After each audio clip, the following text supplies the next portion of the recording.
تفسیر ابن کثیر میں ہے کہ ایک صاحب فرماتے ہیں کہ میں ایک خچر پر لوگوں کو دمشق سے زبدانی لے جایا کرتا تھا اور اسی کرائے پر میری گزر بسر تھی۔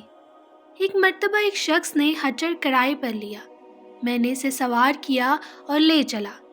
ایک جگہ 2 راستے تھے، جب وہاں پہنچے تو اس نے کہا کہ اس راہ سے چلو۔ میں نے کہا کہ میں اس راہ سے ناواقف ہوں، سیدھی راہ تو یہی ہے۔ اس نے کہا نہیں، میں پوری طرح واقف ہوں، یہ بہت نزدیک کا راستہ ہے۔ اس کے کہنے سے اسی راہ چلا۔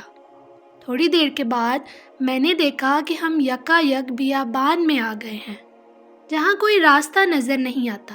نہایت خطرناک جنگل ہے اور ہر طرف لاشیں پڑی ہوئی ہیں۔ میں سہم گیا۔ وہ مجھ سے کہنے لگا، ذرا لگام تھام لو، مجھے یہاں اترنا ہے۔ میں نے لگام تھام لی اور وہ اترا اور اپنے کپڑے ٹھیک کر کے چھری نکال کر مجھ پر حملہ کیا۔ میں وہاں سے سر پٹ بھاگا، لیکن اس نے میرا تعاقب کیا اور مجھے پکڑ لیا۔ میں نے اس کی منت سماجت کی، لیکن اس نے بھی خیال نہ کیا۔ میں نے کہا، اچھا، یہ خچر اور کل سامان جو میرے پاس ہے تو لے لے اور مجھے چھوڑ دے۔ اس نے کہا، یہ تو میرا ہو ہی چکا ہے، لیکن میں تو تجھے زندہ نہیں چھوڑنا چاہتا۔ میں نے اسے اللہ کا خوف دلایا، آخرت کے عذابوں کا ذکر کیا، لیکن اس چیز نے بھی اس پر کوئی اثر نہ کیا اور وہ میرے قتل پر تلا رہا۔ اب میں مایوس ہو گیا اور مرنے کے لیے تیار ہو گیا۔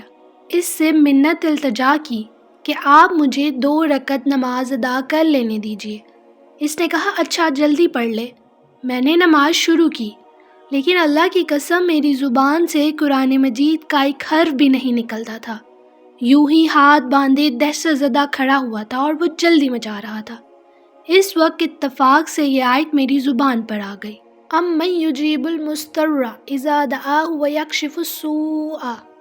اللہ ہی ہے جو بے قرار کی بے قراری کے وقت دعا کو سنتا ہے اور قبول فرماتا ہے، اور بے بسی بے کسی سختی اور مصیبت کو دور کر دیتا ہے۔ بس اس آیت کا زبان سے جاری ہونا تھا جو میں نے دیکھا کہ بیچوں بیچ جنگل میں سے ایک گھوڑ سوار تیزی سے اپنا گھوڑا بھگائے نیزہ تانے ہماری طرف چلا آ رہا ہے، اور بغیر کچھ کہے ڈاکو کے پیٹ میں اس نے اپنا نیزہ گھسیڑ دیا جو اس کے جگر کے آر پار ہو گیا۔ وہ اس وقت بے جان ہو کر گر پڑا۔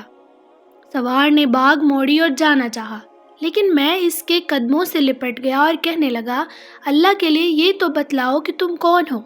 اس نے کہا کہ میں اس کا بھیجا ہوا ہوں جو مجبوروں، بے کسوں اور بے بسوں کی دعا قبول فرماتا ہے اور مصیبت و آفت کو ٹال دیتا ہے۔ میں نے اللہ کا شکر ادا کیا اور وہاں سے اپنا خچر اور مال لے کر صحیح سالم واپس لوٹا۔ دعوت الحق اسی کو پکارنا حق ہے، اس کے سوا نہ کوئی پکار سن سکتا ہے اور نہ مصیبتوں اور پریشانیوں کو دور کر سکتا۔